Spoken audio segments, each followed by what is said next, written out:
दोस्तों आप सभी का स्वागत है हमारे चैनल स्मार्ट इंग्लिश लाइव में। दोस्तों यहाँ पर मैं आपको बताऊंगा कि पर्सनल प्रोनाउन चार्ट क्या होती है। दोस्तों इंग्लिश में इसकी बहुत ही अहम भूमिका है। ये इंग्लिश के लिए बहुत ही ज़्यादा इम्पोर्टेंट है। यदि आप इसको नहीं समझते तो आपका इंग्लिश का नॉलेज अधूरा रह जाएगा।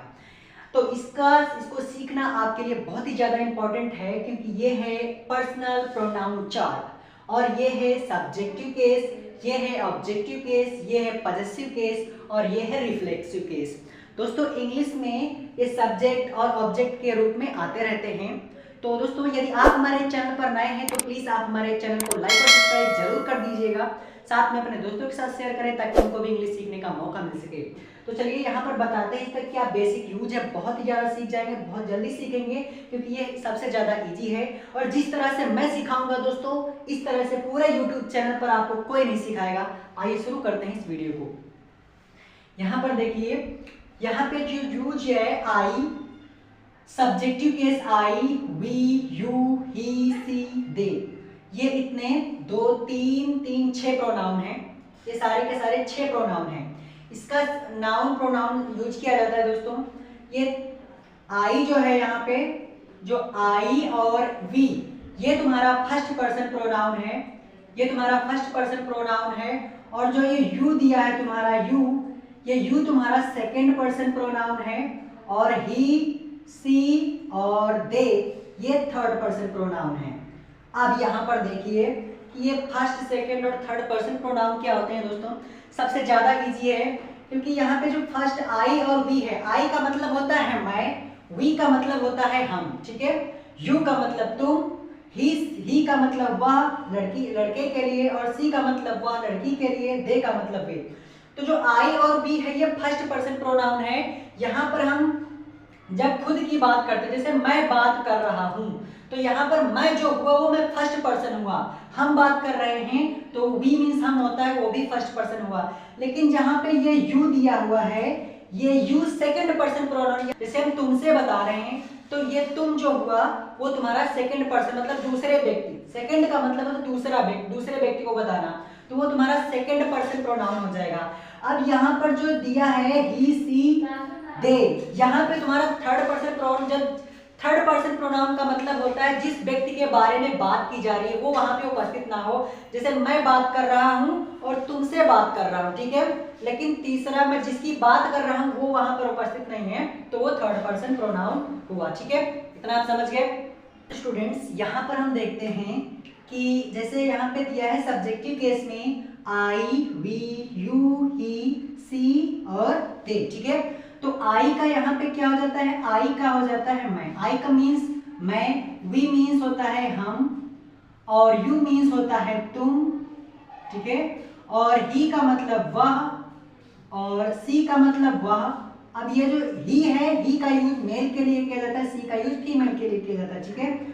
और यहाँ पे दे का मतलब होता है वे, ठीक है। अब इसका ऑब्जेक्टिव केस क्या होता है ये यहाँ पर देखते हैं। ऑब्जेक्टिव केस का मीन्स होता है, ऑब्जेक्टिव मतलब जिसके बारे में बात करी जाती है या जिस पे कार्य होता है, ठीक है, उसको हम ऑब्जेक्ट कहते हैं, जिस पे कार्य किया जाता है। जैसे मैंने उससे कहा, तो मैंने किस पे कार्य किया, उस पर कार्य किया, तो ये तुम्हारा उससे कहा, तो उससे मतलब ऑब्जेक्ट हो गया, ठीक। तो जैसे मी का हो जाएगा मुझे, मी को मीन्स क्या होता है, मी का मीन्स होता है मुझे, अस का मीन्स होता है हमें, यू मीन्स होता है तुम, ठीक है, हिम मीन्स होता है उसे, ठीक।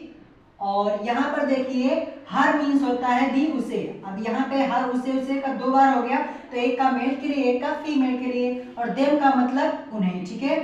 ये हुआ, तो ये हुआ सब्जेक्टिव केस, और यहाँ पर ये हुआ ऑब्जेक्टिव केस। तो यहाँ पर जैसे मैंने इसको सेंटेंस बनाना है कि मैंने उससे कहा, मैंने किससे कहा, मैंने उससे कहा, तो वह कौन सा गया, थर्ड पर्सन पे गया, ठीक है।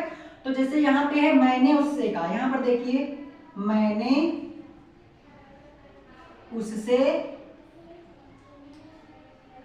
उससे कहा। अब इसको अगर जो हम इंग्लिश में ट्रांसलेट करेंगे तो कैसे ट्रांसलेट करेंगे, अभी देखिए यहाँ पे कि मैंने उससे कहा, तो आई, कहा ये पास्ट इंडेफिनिट टेंस है, तो इसका कहा टोल्ड हो जाएगा, ठीक है, से टेल का टोल्ड हो जाएगा, आई टोल्ड हिम, ठीक है। I told him. अब यहाँ पर देखिए, यहाँ पे मैंने उससे ऑब्जेक्टिव का यूज किया है, ऑब्जेक्ट का यूज किया है, उससे का मतलब उसे, तो मैंने किससे बात की, किसी लड़के से बात की होगी, इसलिए यहाँ पे मैंने हिम लगाया है, नहीं तो वहां पे मैं हर लगा था। ठीक है, तो मैंने उससे कहा तो आई टोल्ड हर। तो आई, देखिए ये जो इतने प्रोनाउन जो यूज हुए हैं ये सब्जेक्ट के रूप में यूज किए जाते हैं। और जब कोई प्रोनाउन ऑब्जेक्ट में आता है, ठीक है, जब कोई प्रोनाउन ऑब्जेक्ट में आता है तो इसका ऑब्जेक्ट हम लगाते हैं। ठीक है, जैसे मैंने आई लगाया, आई मीन्स मैंने किससे कहा, उससे कहा, तो उससे मैंने ऑब्जेक्ट में जाऊंगा ना, जो उससे शब्द है ना, जो उससे शब्द है वो ऑब्जेक्ट में जाएगा। तो ऑब्जेक्ट के लिए उससे की इंग्लिश उसे है ना, तो उसे या उससे होता है, तो उसे के लिए हम हिम लगा दिए, आई टोल्ड हिम। ठीक है, तो यहाँ की हमने तुम्हें बुलाया था। ठीक है, सेंटेंस ये है सब्जेक्ट और ये है ऑब्जेक्ट। तो सेंटेंस अगर जो मैं बनाऊं कि हमने तुम्हें बुलाया, ठीक है, हमने तुम्हें बुलाया, तो यहाँ पे पहले हम हिंदी में लिख लेंगे, हमने तुम्हें बुलाया। ठीक है, हमने तुम्हें बुलाया। अब ये मैंने टेंस सेंटेंस लिखा। अब ये टेंस कौन सा है, ये पास्ट इंडेफिनिट टेंस है, क्योंकि यहाँ पे याद किया है, पहचान हमको मिली है। तो इसको हम अगर इंग्लिश में ट्रांसलेट करेंगे तो हो जाएगा वी। अब बुलाने की क्या होती है, कॉल, कॉल की सेकंड फॉर्म कॉल्ड। ठीक है, we called, okay, we called. अब ऑब्जेक्ट क्या है इसका, ऑब्जेक्ट है तुम। यहाँ पे देखिए ऑब्जेक्ट इसका तुम है, तो हम यहाँ पे यू लिख देंगे। ठीक है, वी कॉल्ड यू, हमने तुम्हें बुलाया। तो इस तरह से सेंटेंस ये बनता है दोस्तों स्टूडेंट्स की। अगर जो सब्जेक्ट है, सब्जेक्ट का ऑब्जेक्ट हमें मिलाना है, तो इसमें से ये लिस्ट है, और इस लिस्ट से हम इस चार्ट में देखेंगे इसका ऑब्जेक्ट क्या होता है, तो हम लगाएंगे। ठीक है, तो यहाँ पर देखिए कि तुमने उसे पेन दिया। ठीक है, सेंटेंस यहाँ पे सेंटेंस बना, तुमने उसे पेन दिया। अब यहाँ पर देखिए ये सेंटेंस बहुत ही ज्यादा इंपॉर्टेंट है आपके लिए। पेन दिया, तो ये कैसे बनेगा, सब्जेक्ट क्या है, यू, सब्जेक्ट तुम्हारा हुआ यू। अब वर्ब क्या है इसकी, वर्ब है दिया। दिया यानी कि पास्ट इंडेफिनिट में है, तो इसका सेकंड फॉर्म लगेगा दिया, देने की, गेव हो जाएगा। गिव की सेकंड फॉर्म क्या होगी, गेव। ठीक है, तो यू गेव। अब ऑब्जेक्ट क्या है इसका, ऑब्जेक्ट, सब्जेक्ट। देखिए इसका स्ट्रक्चर जो होता है, पास्ट इंडेफिनिट का स्ट्रक्चर जो होता है, सब्जेक्ट प्लस वर्ब की सेकंड फॉर्म प्लस ऑब्जेक्ट। तो मैंने सब्जेक्ट लिख दिया, वर्ब लिख दिया, मुझे ऑब्जेक्ट लिखना है, तो ऑब्जेक्ट इसमें से उसे है, उसे की इंग्लिश होती है हिम। ठीक है, तो यू गेव हिम पेन। ठीक है, यू है, यू गेव हिम पेन, ये अदर वर्ड है, पेन अदर ऑब्जेक्ट वर्ड है, तो यहाँ पे ये सेंटेंस बनेगा, यू गेव हिम पेन। ठीक, इस तरह से सेंटेंसेस बनते हैं दोस्तों। तो जैसे यहाँ पे दिया है कि उसने मुझे बुलाया। अब देखिए उसने मुझे बुलाया, तो ये कैसे बनेगा, ही कॉल्ड मी। यहाँ पे उसने की इंग्लिश हो जाएगी ही, आप समझिए, उसने की इंग्लिश हो जाएगी ही, और मुझे बुलाया तो ऑब्जेक्ट मुझे हो जाएगा मी, तो उसने मुझे बुलाया तो ही कॉल्ड मी। ठीक है, इस तरह से बनेगा। जैसे वह रोटी है, इसका सेंटेंस अगर सिंपल सेंटेंस बनाए, वह रोटी है, तो सी वीप्स। ठीक है, सी वीप्स। अगर जो बनाए कि उसने उसे बुलाया, मतलब ये लड़की है और वो लड़का है। ठीक है, तो लड़की ने उसे बुलाया, तो यहाँ पे नाउन को ना रख के प्रोनाउन रखेंगे, उसने उसे बुलाया, तो हो जाएगा सी कॉल्ड हिम। क्या, सी कॉल्ड हिम। अब यहाँ पे लड़की है, हिम जो आया वो लड़का है, सी कॉल्ड हिम। उन्होंने मुझे पानी दिया। ठीक है, सेंटेंस क्या है, एक मिनट इसको इरेज कर दें। यहाँ पर देखिए, हाँ, जैसे ये इसका हम यूज करें तो हम कैसे इसका यूज करेंगे, जैसे उन्होंने मुझे पानी दिया। ठीक है, उन्होंने, एक मिनट, हाँ, उन्होंने मुझे पानी दिया। अब देखिए उसने मुझे पानी दिया। ठीक है, और ये पास्ट इंडेफिनिट टेंस है, तो यहाँ पे उन्होंने, अब वे की जगह पे हम उन्होंने के लिए हम सब्जेक्ट क्या यूज करेंगे, दे। ठीक है, तो दे हम यूज करेंगे, तो दे। ठीक है, दे। अब देने की इंग्लिश क्या होती है, स्ट्रक्चर होगा सब्जेक्ट वर्ब की सेकंड फॉर्म ऑब्जेक्ट, ये पास्ट इंडेफिनिट का स्ट्रक्चर है। उन्होंने का सब्जेक्ट मैंने यूज कर दिया। देने की इंग्लिश क्या होती है, गेव। तो गिव की सेकंड फॉर्म क्या होती है? गेव, ठीक है। तो दे गेव मी। अब ऑब्जेक्ट क्या है? मी। यहाँ पे देखिए मुझे ऑब्जेक्ट है ना, तो मुझे की इंग्लिश क्या होती है? मी। तो दे गेव मी वाटर, ठीक है, वाटर। यहाँ पर देखिए ऐसे बनेगा। ऐसे सेंटेंस से ऑब्जेक्ट का हम यूज करते हैं। आप समझ पा रहे हैं सभी लोग? ऐसे हम इसका ऑब्जेक्ट का यूज करते हैं। इतना क्लियर हो गया? अब हम आगे आपको बताते हैं पॉजेसिव केस और रिफ्लेक्सिव केस क्या होता है। ये तो बहुत ही ज्यादा इंपॉर्टेंट है, पॉजेसिव केस और रिफ्लेक्सिव केस, आप तुरंत समझ जाएंगे। जैसे यहाँ पर दिया है, इसका हम कैसे यूज करेंगे वो समझिए।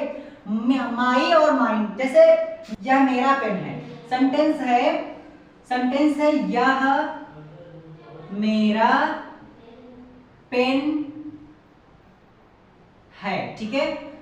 सेंटेंस है यह मेरा पेन, सिंपल सेंटेंस। अब इसको हम कैसे बनाएंगे? अभी देखिए, यह की इसका सिंपल सेंटेंस का स्ट्रक्चर होता है subject plus helping verb plus object, ठीक है। अब यहाँ पर देखिए, तो यहाँ पे यह की इंग्लिश क्या हो जाएगी? दिस है, और हेल्पिंग वर्ब क्या है? दिस इज मेरा, मेरे की हो जाएगा माई, ठीक है। दिस इज माई पेन, इसका पेन हो जाएगा, ठीक है। दिस इज माई पेन, इस तरह से। अगर जो इसका यूज करें माइन का, तो माइन का यूज कैसे करेंगे? यहाँ पर देखिए नाउन, यहाँ पे नाउन दिया है, माई के बाद में क्या दिया है? नाउन। अगर जो हम इसका यूज करेंगे तो नाउन पहले आ जाएगा और ये लास्ट में चला जाएगा। अभी देखिएगा यहाँ पे कैसे इसका यूज होगा। जस्ट 1 मिनट, बोर्ड भी हिल रहा है, इसको सुधारने के लिए सुधारूंगा बाद में, अभी पढ़ा दूं। अभी यहाँ पर देखिए, यहाँ पे यह पेन मेरा है, ठीक है। देखिए सेंटेंस चेंज हुआ है दोस्तों, यह पेन मेरा है। अभी मैंने मेरा यहाँ पे लिखा था, लेकिन अब मैंने मेरा यहाँ पे लिखा है, तो इसका सेंटेंस बनेगा यह पेन मेरा है, तो दिस पेन इज माइन, ठीक है। This pen is mine. देखा दोस्तों? अब यहाँ पे मैंने नाउन, अब वहां पे लास्ट में, अब ये पॉजेसिव केस के बाद कोई नाउन या प्रोनाउन नहीं रहेगा, ठीक है। पॉजेसिव केस के पहले हेल्पिंग वर्ब, उसके पहले नाउन रख देते हैं। तो दिस पेन इज माइन। जैसे यह हमारी क्लास, सेंटेंस है यह हमारी क्लास है, तो इसका सेंटेंस बनेगा दिस इज आवर क्लास। अगर जो मैं बोलूं कि यह क्लास हमारी है, तो ये सेंटेंस बनेगा दिस क्लास इज आवर्स, ठीक है। जैसे यह तुम्हारी पेन है, तो ये कैसे बनेगा? This is your pen. अगर जो मैं बोलूं यह पेन तुम्हारी है, या तुम्हारी पेन अभी मैंने बोला था, अब मैंने बोला कि यह पेन तुम्हारी है, तो यह सेंटेंस बनेगा दिस पेन इज योर्स, ठीक है। अब जैसे हिज का यूज कैसे करें पॉजेसिव में, तो हिज का यूज मैं अभी बताता हूं कैसे करते हैं। अब देखिए हिज का यूज कैसे करेंगे। जैसे यहाँ पे मैंने सेंटेंस लिखा वह उसकी बहन है, ठीक है। सेंटेंस मैंने लिखा वह उसकी बहन है। अब मैंने सेंटेंस लिखा, अब इसको इंग्लिश में ट्रांसलेट कैसे करेंगे कि वह उसकी बहन है, तो वह लड़की है, ठीक है। ये जो प्रोनाउन दिया है, या इसका ये वह है जो लड़की के लिए है, तो वह के लिए हम लड़की के लिए क्या लगाएंगे? सी, ठीक है। और उसकी बहन है, उसकी बहन किसकी? लड़के की बहन है, तो उसकी सी हेल्पिंग वर्ब पहले लगाएंगे। सी इज हिज सिस्टर, ठीक है। सी इज हिज सिस्टर, ठीक है। अब यहाँ पे सेंटेंस बन गया। देखिए अब यहाँ पे हिज का यूज हम इस तरह से करते हैं। अगर जो मैं यहीं पे बोलूं कि वह लड़का है और उसकी बहन लड़की की बहन है, ठीक है, तो अभी देखिए कैसे बनेगा। हिज का मैंने यूज किया, हर का यूज कैसे करते हैं अभी देखिएगा। बहुत आसान है दोस्तों, इस तरह के सेंटेंसेस आप चुटकियों में बना सकते हैं, इसमें कोई ज्यादा टफेस्ट नहीं है। जैसे मैंने बोला कि देखिए वह उसकी बहन है, वह उसकी बहन है। सेंटेंस दोस्तों वहीं बस ध्यान देना है कि प्रोनाउन में यहाँ पे क्या चेंज हुआ है। अब यहाँ पे अभी लड़की थी, लेकिन अब यहाँ पे लड़का है, ठीक है। यहाँ पे लड़का है, लड़की की जगह पे लड़का है, और यहाँ पे जो बहन है उसकी, ये लड़की की बहन है, ठीक है। किसकी बहन है ये? लड़की की। तो लड़की के लिए हम क्या यूज करेंगे? जब कभी लड़के के लिए उससे आए तो हम उसके लिए हम हर यूज करते हैं, ठीक है। और यहाँ पे वह जो प्रोनाउन है ये लड़के के लिए है, तो मैंने यहाँ यूज किया प्रोनाउन ही। अब हेल्पिंग वर्ब हो जाएगा is, he is her sister. Her किसकी? हर ये किसके लिए आया? लड़की के लिए, तो ही इज हर सिस्टर, ठीक है। सी इज हर सिस्टर। देखिए इस तरह से बनते हैं सेंटेंसेस दोस्तों, बस आपको दिमाग लगाना है कि कैसे बने। अभी मैंने यहाँ पे प्रोनाउन लड़की के लिए लगाया था, लेकिन अब मैंने प्रोनाउन लड़की के लिए लगाया है। वहां पे भी चेंज यही हुआ है कि वहां पे लड़का था तो उसके लिए हिज लगा था, लेकिन अब यहाँ पे किसकी बहन है? लड़की की बहन है, तो यहाँ पे मैंने हर लगाया, ठीक है। इतना समझ गए?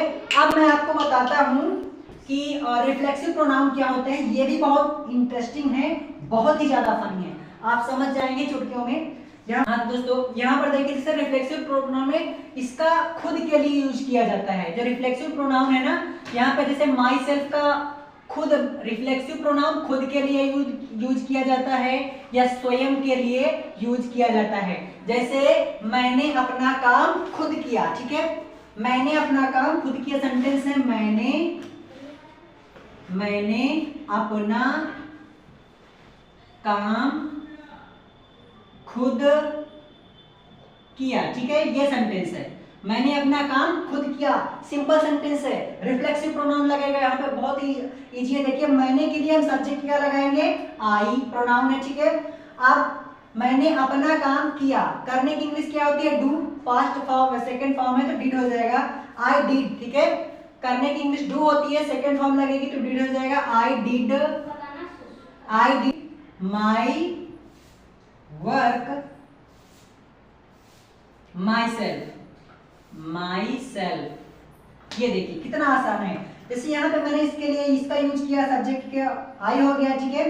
फिर हेल्पिंग वर्ब क्या, सॉरी पास्ट इंडेफिनिट टेंस है, तो वहां पे मैंने करने की इंग्लिश क्या लगाया? डिड, ठीक है।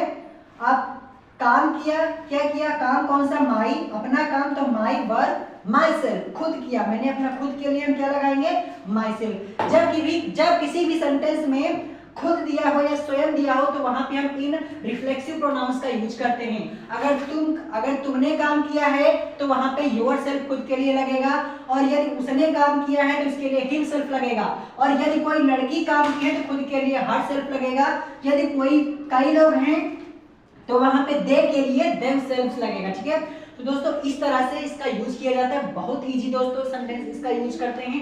बस आप उम्मीद करते हैं कि आपको ये बेसिक नॉलेज आपको बहुत ही जल्द में आया होगा।